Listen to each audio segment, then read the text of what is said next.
朋友们，大家好，給大家報告一個好消息啊！我們在德國的熱浪終於過去了。從這個禮拜一開始，天氣正常，氣溫正常。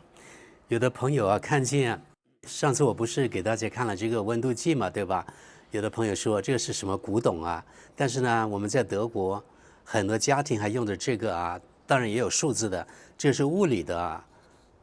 我覺得還可以吧，反正又沒有其他問題，所以我們繼續用啊。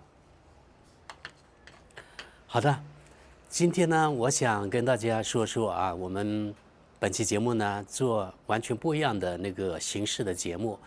我想用我以前上世紀80年代的幾張照片，從這幾張照片來解說當時發生的事情啊，然後大家可以把那個時代跟現在對比，也可以看看中國有什麼變化。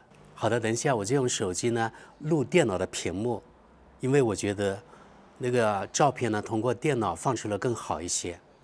首先第一張呢，是我母親，大概可能是1970年左右，1960年底到1970年代初可能拍攝的，具體我也不知道。我問了母親，她也忘了。你看，我是用那個軟件來給它修復，自動修復的啊。大家可以看到這張照片，其實它噪點很多的，這裡有，然後呢，特別是這裡。它那個紙質照片這裡都壞了，因為南方呢比較濕潤，所以呢這裡都腐蝕了。然後呢，這裡看到有比較多的噪點，這就好很多了，對吧？也相當的清楚。然後呢，這噪點這裡幾乎就沒有了。我們再回頭看啊，對不對？所以現在這軟件啊非常的強大。我就用豆包給它自動修復的，非常的不錯。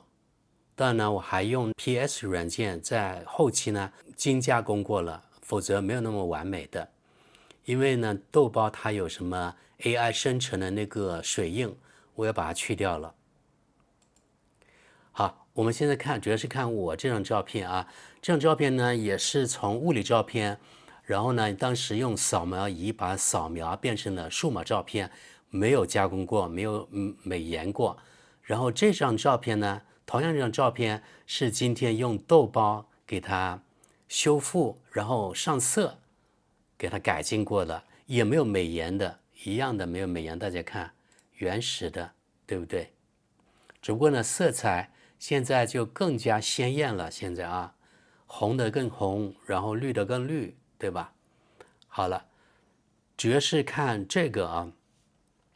這是當年的牛仔褲，但是呢，不是一般的牛仔褲。為什麼？大家注意看這裡啊，這是喇叭褲，就下邊的褲腳呢特別寬。我想說的是啊，我發現這2-3年這種流行的趨勢呢又回來了。現在呢，不管是男孩女孩呢，都喜歡穿下面褲腳特別寬的那個喇叭褲啊、燈籠褲。其實我們40年前就穿了。現在這個潮流又回來了。這是我當年大概是17歲、18歲的時候拍的，1985年左右拍的，應該是1985年的暑假，對吧？當年我是這樣的髮型，然後這樣的穿着。還有一個我想給大家看看，拉近一點，大家看到了嗎？我穿的是高跟鞋呀。這個跟大概有5-6公分那麼高，當年男的也穿高跟鞋的，我不知道看咱們頻道的人有沒有我這個年紀的，如果有或者比我稍微大一點，可能記憶更加那個深刻。還有的人呢，在鞋底還釘了那個鐵片，走路的時候很響的呱呱呱的響，那鐵啊與那個路這樣摩擦就會發出響聲。我沒有，因為我沒有那個打那個鐵片。有的是打鐵片、鋼片的啊，我不知道是不是我們廣西有這樣的流行趨勢，你們其他省份有沒有？我不知道啊。所以呢，如果知道的朋友們，請在這裡留言。這是在我們縣那個文廟拍攝的一張照片。繼續往下，這張呢，大概是1986年拍的，當時85年，我們前面看85年的時候穿了，對吧？86年還穿着同樣一條褲子。我們看加工過的，也就是不是美顏，美颜没有美顏，還是一樣，只不過色彩呀，還有那個霧氣啊什麼之類的，我給它那個定義過了，所以就更好看一些。還是當年的我过了1年之后啊，還與上一年差不多。還有褲子，還有這個褲子，因為我是農村的，所以我分析啊，這張照片應該是1986年的8月份拍攝的。為什麼我比較肯定是8月份呢？因為呀，可以看到這裡有個稻草堆，那麼這個稻草堆呢，不可能是上一年的，那肯定是當年的。在農村，我們這裡的稻穀可以兩熟，有早稻、晚稻之說。所以呢，當時農村有一個詞叫雙搶。雙搶什麼意思呢？就是搶收搶種。因為呢，早稻它大概是7月份，7月中旬上旬還是怎麼樣會熟，剛剛放暑假的時候。然後呢，晚稻又要立即把它種下去，所以呢，這個中間就沒有什麼很多時間銜接的，必須要抓緊時間，所以要搶收搶種。大概是剛才說了，7月中旬的時候稻穀就黃了，然後呢馬上把它收割好，把它曬好，然後呢同時這個田呢要把它理好，把它弄好，準備耕種第2季晚稻的水稻，對吧？同時呢還要準備那個稻秧，把它扯好，然後呢一捆一捆的把它挑進這個田裡面，然後還要用手工把它插下去，所以時間非常的緊急。因為晚稻它生長期比較短，當時啊氣候沒有現在那麼暖和，所以大概是11月份的時候就比較冷了。11月份呢就要收割晚稻了，也就是大概的那個生長時間可能就是3個多月，3個月左右，非常短。於是呢就要抓緊時間搶收搶種，就來了雙搶那個詞。當時啊，這是我們縣主要一條公路，最主要一條公路，應該是從我們縣城到鄰居那個縣叫平樂的主要一條公路。當時應該是剛剛鋪好那個柏油路，第一次鋪好柏油路，這個路還不是特別的寬。然後這裡有個亮點，大家看，這是當年的長途公交車，短途的沒有那個公交車，這是長途的。長途公交車全國都差不多，它應該是紅白相間，這是紅的，然後呢這個車體呢是白色的，然後它的車窗它是2扇玻璃，最上面的可以放下去，然後放到一半這樣子，如果下雨了就放上來，用手的啊，它是橫的這樣上下的。亮點是呢，當年這長途汽車它的那個車頂都有一個架子，架子上面呢可以放各種各樣比較重的大件的東西行李，車的後面呢有那個梯子爬上去，然後呢把大的從這裡地上把它遞上去，或者是遞上去，有2個人可能合作，一個是司機，另外一個呢是有貨那個人，然後呢互相協作把這貨把它放上去，然後上面還有繩子把它固定，大概就是這樣子。然後大家可以看到，當年啊主要是水稻為主，經濟作物很少，這我估計呢是甘蔗啊。然後大家還可以看到，當年像這種山它是比較光的，幾乎沒有大樹，都是灌木。這裡是長山，有些大樹，這也是長山，有些大樹。像這種不是長山，那麼大家都到這山裡面去砍柴、割草，因為當時呢煮飯呢沒有什麼電器，沒有電器，沒有任何電器，所以煮菜煮飯都得靠燒柴、燒草，需要很多。你看路邊都是沒有什麼草的，這草呢都給牛吃光了。還有個亮點，當年已經有電了啊！你看這是電線桿，對不對？我很小的時候，因為這裡已經有17、18歲了，我很小的時候呢，有幾年連電都沒有。我們點什麼？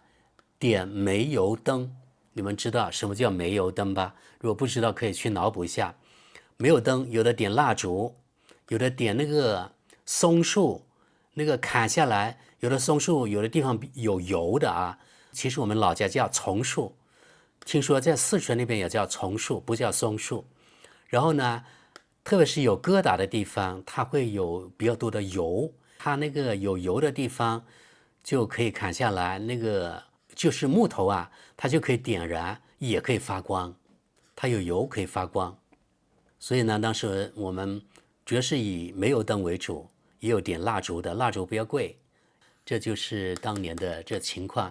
就有個人呢，到田裡可能去施肥還是怎麼樣，不知道。你看，路上除了走路的人，除了偶爾有一輛那個長途汽車，就沒有其他機動車輛，沒有，真的是沒有。好了，我們看下一張，這是我和我侄子用軟件加工過的照片，看得更清楚一些，就那個对比度比較高，是這個意思。大家可以看到，我猜啊，或者我比较肯定是1989年冬天，或者1990年元月份，90年1月份，1989年已經過完了，寒假我回家，你看当時已經有點時尚了啊，穿着這樣的鞋子了，然後這服裝也更加所謂的西化了，現代化了，好像我還弄了捲髮，對吧？好的，但是亮點在其他地方。冬天水稻已經收割了，那晚稻啊，第二季水稻已經收割完了。大家看前面一張，綠油油的，這是夏天8月份的，你看特別的漂亮，對吧？然後冬天呢，收割了水稻之後就變成這樣了，到處比較黃，因為沒有綠色的了嘛，沒有種什麼東西。這裡呢，偶爾能看見有菜地，種了一些菜啊。然後這個我猜不是特別清楚，我猜呢是個騎單車的人，我們老家叫單車，那個學名呢叫自行車，对不對？而且分析啊，他應該是後面呢，他座位上放了貨，前面呢可能他也放了一些貨，後面呢這是我們本地的那比較大的竹子，這裡也有一株很大的竹子，大家再看看。當時我們村沒有任何一個人蓋那個樓房，都是這種瓦房，泥磚瓦房，連水泥都沒有啊，是泥磚的。這裡粉刷過的，這棟呢連粉刷都沒有粉刷。你看，每個人都住這樣的房子，沒有高樓。當時的山，冬天也不是那麼綠。好了，這種照片我們就解說到這裡。我的侄子現在都已經超過40歲了，當年還那麼小，只有2、3歲。這張我也可以說說。等一下啊，這是原始照片，然後這裡是用軟件自動加工過的，定義它就可以了，告訴他哪個地方怎麼樣，比如說天空藍一些，祈年殿的那個琉璃瓦也更藍一些，這個對比度也好一點，然後不要那麼臉那麼黑，看得清楚一點。當時啊，是1988年，因為當時我剛好考上北京的某所大學，然後呢，我母親說，帶着我姐姐還有我一起呢上北京去看看，跟着我去看看，我做他們向導這樣子。母親當時告訴我，因為當時我姐還沒有出嫁，她說不知道今後呢，你姐姐出嫁之後，她的那個婆家那邊生活水平怎麼樣？如果是很苦的話，可能她一輩子就不能去北京了。所以呢，現在呢，我們有時間，正好呢，你要去北京念書，我們一起去北京去玩一玩，帶上我姐姐。然後我爸呢，在家裡面開那個商店，看商店，就我們3個人去的。當時呢，我全身都是穿着是純白色的啊，你看還戴了一個手錶。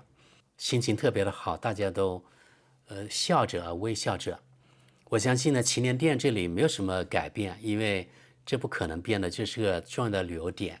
這就是當年我母親可能51、52歲左右，現在是差不多90歲了。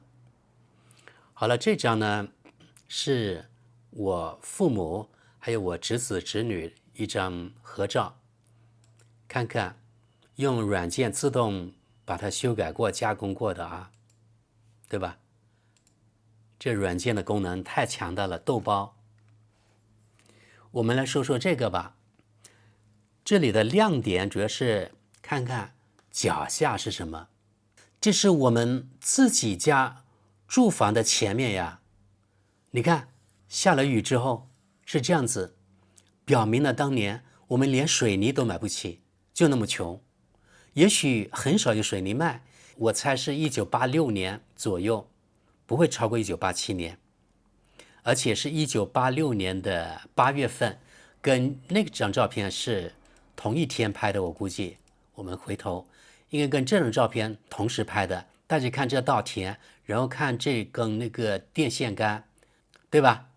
這個電線桿還有這稻田是一樣的，還有這霧氣呢也是差不多的，所以我估計呢是同一天同一個時間拍的。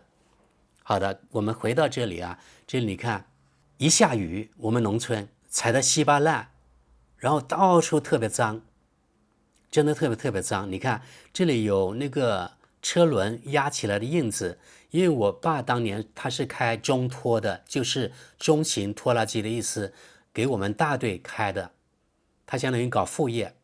然後呢，我們這裡有個坪子可以停他的中拖，所以把這路也壓爛了。然後呢，你看整個我們居住環境特別的糟糕。